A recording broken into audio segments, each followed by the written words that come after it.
সূরা ইখলাস কখন পাঠ করলে সাথে সাথে ফলাফল পাবেন, ভালো করে বুঝেন। সূরা ইখলাস হচ্ছে পবিত্র কোরআনুল কারীমের ভিতরে ছোট সূরাদের ভিতরে অন্যতম একটি সূরা। তবে ফজিলতের দিক থেকে সূরা ইখলাস হচ্ছে গুরুত্বপূর্ণ ফজিলত, এবং এই সূরাটা এমন একটা সময় আল্লাহ পাক রব্বুল আলামিন নাজিল করে দিয়েছেন যখন আল্লাহ রাসূল সাল্লাল্লাহু আলাইহি ওয়াসাল্লাম দ্বীনের প্রচার করতে লাগলেন। এমন সময় আল্লাহ পাক রব্বুল আলামিন এক আল্লাহর দাওয়াত দিতে লাগলেন।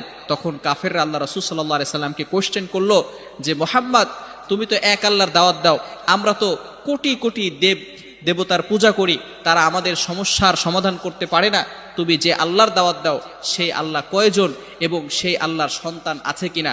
সাথে সাথে আল্লাহ পাক রব্বুল আলামিন এই কাফেরদের প্রশ্নের উত্তরে আল্লাহ রাসূল সাল্লাল্লাহু আলাইহি সাল্লামের কাছে এই সূরাটি নাজিল করলেন, কুল হুয়াল্লাহু আহাদ আল্লাহুস সামাদ লাম ইয়ালিদ ওয়া লাম ইউলাদ ওয়া লাম ইয়াকুল লাহু কুফুয়ান আহাদ। আল্লাহ পাক রব্বুল আলামিন এক, অদ্বিতীয়, এবং আল্লাহ